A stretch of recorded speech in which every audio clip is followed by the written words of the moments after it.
Hey guys, what's up? I've been playing this freaking game. It's so awesome.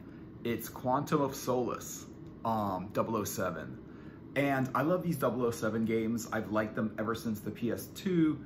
And I played this through like before, like years ago. This came out in 2008.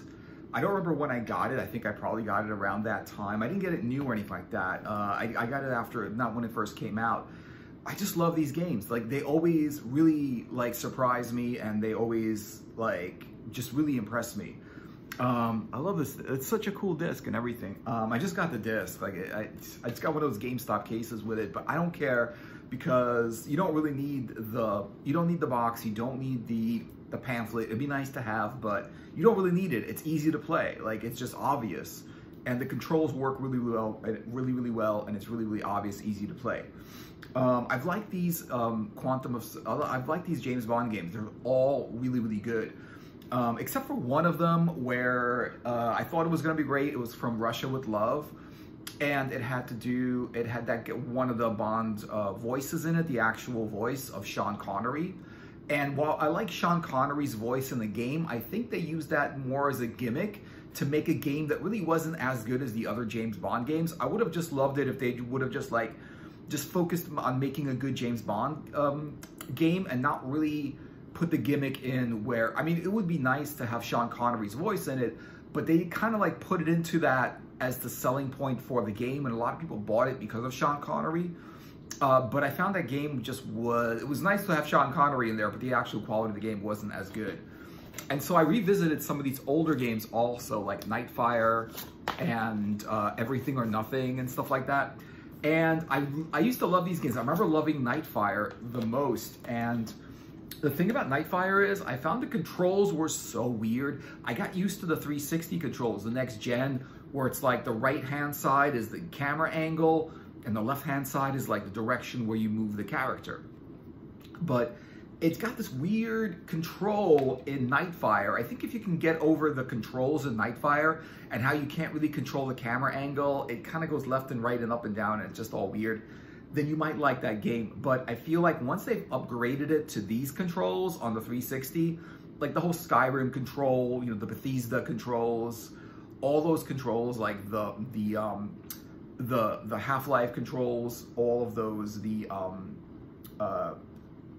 what is it, like all of those controls, like the Bethesda ones and everything, they're really cool. Now, what's in this game is scenes from other James Bond movies. Like, there's a scene from Casino Royale inside here. It's Madagascar. It's that scene from Casino Royale. I don't know if you've seen the movie. It's on Netflix now, so check it out. It's actually really good. I'm watching it. And it's Casino Royale. And there's a scene in Madagascar where Bond is chasing a bomb maker, like this guy who sells bombs to like freaking terrorist organizations and shit like that. And he's chasing him down, and he's trying to, like, you know, capture him and stuff like that. And it's a big action scene where he's chasing this guy down through all of these obstacles, jumping through heights and over buildings and construction cranes and everything like that, and trying to like through an embassy, you know, and like taking down the whole freaking embassy with him because he actually ran into the embassy because I guess the embassy was going to protect him or something like that. And it was this whole train wreck of a scene inside of Casino Royale, and it was in Quantum of Solace, which is weird because Quantum of Solace is not Casino Royale. I didn't expect the scene from Casino Royale to be in Quantum of Solace. And it's interesting that like they kind of had that in the movie, because when I watched Casino Royale, it had a scene from here, and I was like, that's kind of weird, but it's kind of like nice. And I like how they actually did the scene exactly how all of the obstacles that was in the movie was in the game. It's like replaying the movie in an interactive game, and that's really what I like, because when you watch Bond films or action films with a lot of shooting and running and gunning and whatever, it's like you always feel like, it would be so cool if there was like a nice action game with this movie in it, you know? And there's a lot of those first-person and third-person shooters. A lot of them have to do with military and army and like Call of Duty and, you know, Battlefield 3 and Battlefield 2 and Bad Company and like Rainbow Six and all of these different basically army movies. If you want a shooter, a lot of a shooter is basically army shooters. And it's just like, you know what? It would be so much cooler if you would have a non-army shooter.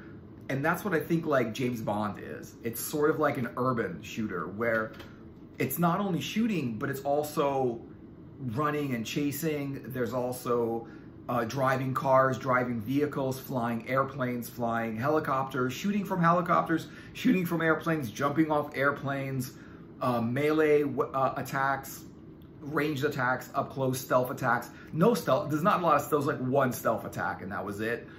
Thank God, because like stealth is like, I cannot stand stealth. Stealth is like, everyone likes Metal Gear Solid, but I'm like, it's a good game except the stealth. I can't get over the stealth. And it does just, you know, like Siphon Filter, all these stealth games, it's like, I can't handle them. You know, I don't like stealth. I don't like turn-based combat. It's a lot, I like live action, you know, action shooting combat and action games. And where like a lot of games are platformers, you have to jump on here and climb there and whatever. It's got a little bit of that.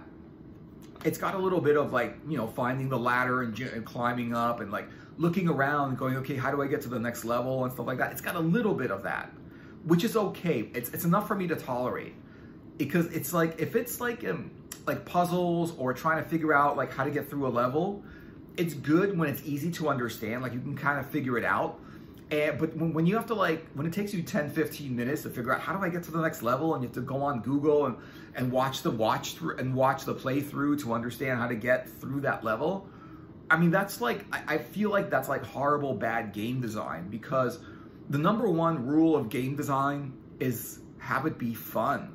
And how is it fun to be stuck on a level for 20 minutes and not know how the hell to get to the next level?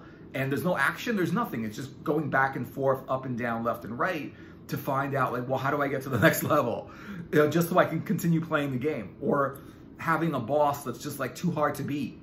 Or when you die in a level, you have to start all the way back from the beginning. Like you lose like 10 minutes, 15 minutes of gameplay, and you have to replay all of this like other progression before you can get back to the level where you know you need to be. And then you can go through that several times, and it's just like, it's not good. So the checkpoints on here are really good. They're frequent, which means like whenever you die, you don't go that far back to replay it. You basically just replay that checkpoint.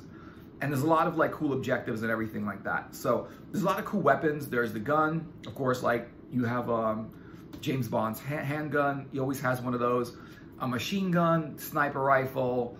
There's this one gun which is like sort of like, I don't know, some kind of explosive rocket propelled grenade. This gigantic like big gun that shoots these like rockets and whatever that blow up. There's that. You shoot down helicopters. You shoot down enemies. It's a lot of fun. And there's also like a lot of the James Bond content in there where it's got some espionage. It's basically a shooter. Like you don't have to worry about the espionage too much.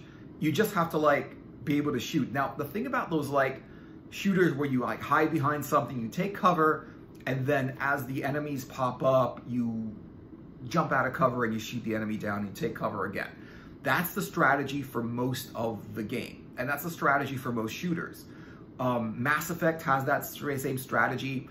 This game has it, but I really, really like it when they mix it up a little bit and they change that strategy around so you cannot rely on one strategy to get through the whole game. Because once that is the case, the game gets boring. It's just like, you can get through it, but you have to do the same exact thing every level, level after level. There's a similarity between all the levels, and you feel like the way to beat the game is to like hide behind something, then pop over, shoot the enemy, and then hide behind something again. And you keep doing that, and eventually you get through the whole video game. Now that is boring, and it's not imaginative, and it's not fun. So in this game, what's cool about this game is at first you do that, but some of the scenes, what's interesting is there's one like helicopter battle where you have to shoot down a helicopter. But you don't just shoot down a helicopter, you also have to hide behind stuff, like hide behind obstacles so you don't get shot by the helicopter. But what also happens is these like enemies keep popping out of like different places. So you think you took cover, but one of the enemies comes from behind you and they come out of nowhere. So you don't really know where they're gonna come from next. So you can't just like rely on, oh, you're under cover, you have cover, so now you know you're not gonna get shot at. It's like you can be in cover, but the enemy can come from behind you and then shoot at you and then kill the Bond character that you're playing. And it's like, and then it's just like, that's cool, because now, you know, you have to mix it up, and you have to find out like, what's the strategy now? You know, like you have to find out where the enemy is and then hide from him. But then you've got the helicopter shooting you with the machine gun at the same time as an enemy is from the other side. And now you're being shot at from two directions. There's places to hide behind, but you can't rely on, okay, now I'm hidden, because now the enemies are gonna come from both directions. The helicopter goes left and right, so it can like shoot from one direction and fly over to the other side and shoot from the other direction. And so you cannot rely on that strategy all the time, which is amazing, because then it becomes fun. It's challenging and it's difficult, but it's fun. I'm gonna say, I don't know if there's probably a difficulty setting that you can set. All of these games have difficulty settings. All of the James Bond games, like historically, traditionally have had difficulty settings. I really do find Quantum of Solace to be a little bit easy, but it's not that way through the whole game. Like some levels are hard to beat. Other levels are easier. So I like how like most of the levels are kind of easy. You do have to shoot the enemy like a few times before they go down, like several times, which makes sense because they're wearing armor. I mean, some of the enemies are not wearing armor and they're easier to kill, but most enemies are wearing armor, so you do have to shoot them a few times. Like if you shoot them in the head, then they usually fall down. But if you just shoot them in the body, they're wearing armor. So, but also, Bond is wearing armor, so it's hard to shoot him also. And I like how when they shoot at Bond, basically like he can take some firepower, some fire, but then he can't take too much or he dies. But if he takes a little bit and then he hides, his life bar goes back to normal. So that's pretty cool. You can get shot at. You can get shot at all the time. You just can't get shot at too much, too soon, too quickly. You know, because if you get shot at too quickly, you'll just lose all of your life, and then the character dies, and you have to start at the last checkpoint. You know, so that's pretty cool, because you don't have to rely on power-ups or like super. You know, you can just pretty much recharge your lifeline by staying out of fire, which is cool. I like it when games have that feature, because it's annoying when like in Mass Effect or in Skyrim, it's annoying because like when an enemy takes down your life bar, you can either recharge it with a spell or a potion, or like in Mass Effect, you can recharge it also with one of those like packs or whatever the hell they use them, like stim packs or whatever. You know, you could recharge with that. But in this game, you just recharge automatically. You just got to stay out of fire, and then your life bar will recharge. Okay, so that's the thing about that. And so that's cool. And what's interesting is that it's a nice, pleasant, not too difficult game with some difficult levels. I actually played through this whole game several years ago. I don't remember when. This game came out in 2008. I know I didn't get it new. I got it used because I don't have the box. The box says it was used, so that means I got it used, which means I got it around maybe a few years later or something. I just didn't like jump to get the Bond game, because for some reason I always think, oh, Bond games are not gonna be that great, and all the time they blow me away of how good they are. So there's also like gadgets in here that you can use, which is another cool advantage of this kind of game. It's an espionage game, but it is a shooter. It's not one of those like Deus Ex or like Metal Gear Solid or any of those espionage games where it's all stealth and it's all about secrets and it's all about hiding and it's all about missions where you can't be seen and whatever. Those are so boring. They're so, and not just boring, they're frustrating as hell, because the enemy always sees you and then shoots you down, and there's nothing you can do about it. In this one, it doesn't matter if the enemy sees you. They'll come at you, but you can take them all down because you've got like the machine gun, the handgun, explosives, you got grenades, you know, you got all this stuff to take them down. Way good disc. The controls in this, if you like these games, like these old Bond games, obviously this is with Pierce Brosnan, and this is with the other ones with the next guy, I forgot his name, I don't remember his name. but this is when Pierce Brosnan was Bond, and I don't remember what year this is. Definitely before 2008, because that's PS2. And these came out in the early 2000s, and all these Bond games are great. When you play these old PS2 Bond games, be ready. Like, the game is fine. The game is good. It's enjoyable. It's definitely a Bond game. It's a lot of shooting. It's some espionage. It's some climbing around. It's a little bit of using computers, using phones. You know, they tell you what to do. Like, in the game prompts you they tell you what to do, what your mission is, how to get through the next level, and what you have to do in the game. With these, I remember loving these games, but then I put Nightfire back in the PS2, and I found the controls to be really bad.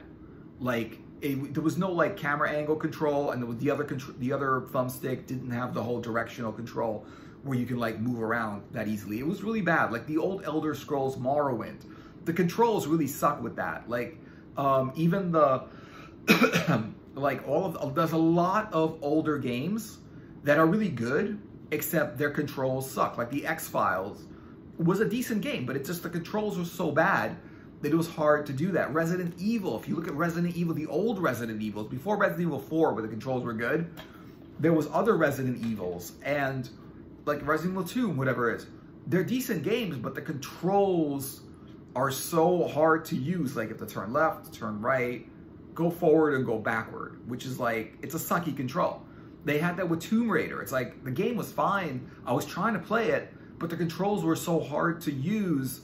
It's like they haven't figured out, like, until sort of like Skyrim and Elder Scrolls, and until the 360, where one thumbstick does camera angle, the other thumbstick does directional, and the rest of the buttons do other functions.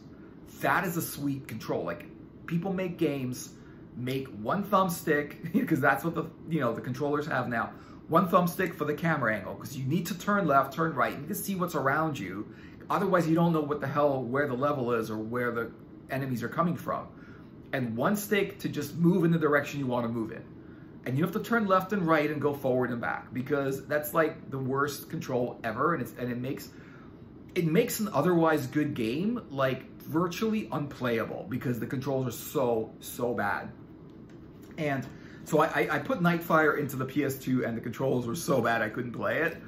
And then I haven't tried Everything or Nothing again. This is also a really good game. If you don't, a lot of people like those games, and I really like those games, but I found that after the 360, the controls weren't bad. They fixed it with Quantum of Solace. I don't know if there's other Bond games on the 360 and the later generation games systems, but I'm really digging this. I'm definitely going to get the whatever other Bond games are on the 360 or like on the later gen consoles. I'm just always going to get these Bond games because they're just always good, except for From Russia with Love with Sean Connery. For some reason, it wasn't bad. It was meaty. It wasn't as good. I would give it a 7, where I would give these games a solid 9. I really would. And it just felt like all the Bond games were about a 9. I'm going to give it a 9 because I think the average of the game is about a 9. You know, like some games are 10, like Skyrim, I'm going to give that a 10 out of 10. Just because it's not a perfect game, but I'm going to give it 10 out of 10 because it's perfect enough. It's just one of my favorite games ever. The reason I'm going to give it a 9 is I think a 9 is a really good rating, and it's not Skyrim. It's not like, it's not like Skyrim is like hundreds of hours of content. And this game is not hundreds of hours. There's also things you can do in Skyrim that you can't do in this game.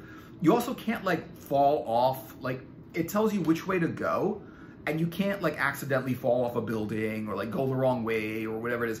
The levels tell you which way to go. There's a marker on the screen and it tells you which direction to go in. And basically, if you just follow where it says to go, you always get to the next level.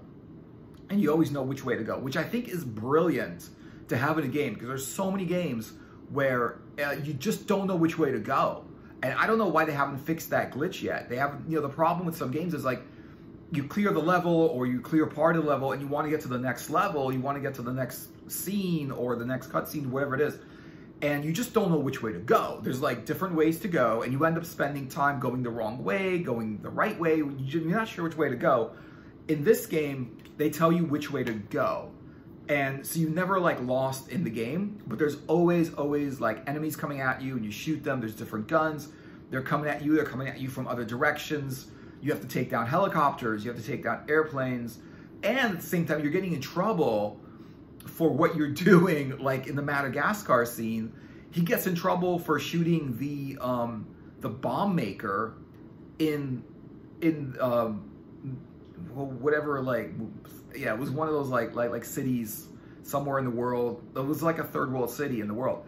And he got in trouble for shooting the bomb maker because he shot him in an embassy while under surveillance, like camera surveillance, CC camera surveillance.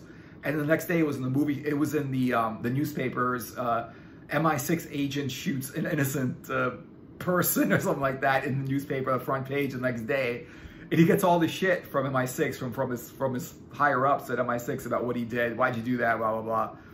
And, you know, so yeah, so he gets in trouble all the time in the game anyway, but that's just part of the game, and that's how you get through it.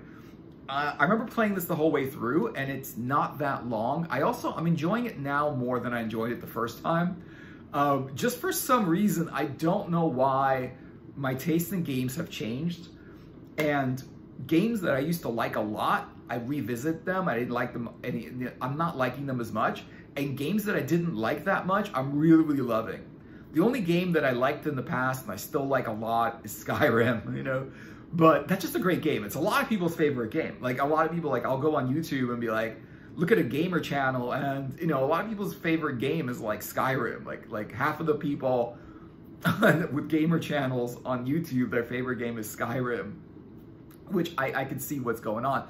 I like the whole medieval fantasy, but I also like the whole British espionage kind of thing. And it's just like, I feel like it's a espionage sort of like themed genre of shooter. Like, it's a shooter, but it's got espionage elements, and you're a spy, and you're not like a soldier. Like every other shooter is like, you're in the army and you're a soldier, and you're going to some war and you're fighting something, you know?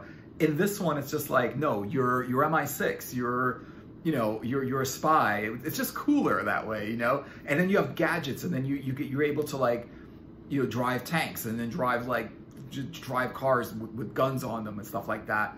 And the missions are different, and the enemies come at you from different things, and sometimes it takes like a different angle and a different approach to beat the level. You can't just like figure out, like, every single level isn't like handled the same way. So you never know what the next level is going to bring. Like, you always have to learn as you're playing, like, how to beat that level, because the level is going to give you challenges which you didn't expect, and also it's going to give you like challenges in the level which you really need to adapt with. And you can't just like figure out like one strategy of beating the game and then beat the game completely with that, which is what you can do in Skyrim. Once you're powerful enough and you know how to use the combat in the game and beat the enemies, you pretty much beat the game, even though there's a lot of content you might not have went through yet. So yeah, Quantum of Solace, I totally recommend it for the 360, James Bond. Any of the James Bond games I recommend. I just found the Quantum of Solace for the 360, the controls are way, way, way better than the PS2 ones, but I still do recommend revisiting, going back to the PS2 games and playing those. If you can handle the controls, I think you'll enjoy the game a lot. Thanks for watching. If you watched up to this level of this like part of the video, thanks for watching all the way through. Like and subscribe, and I will see you guys in another video later.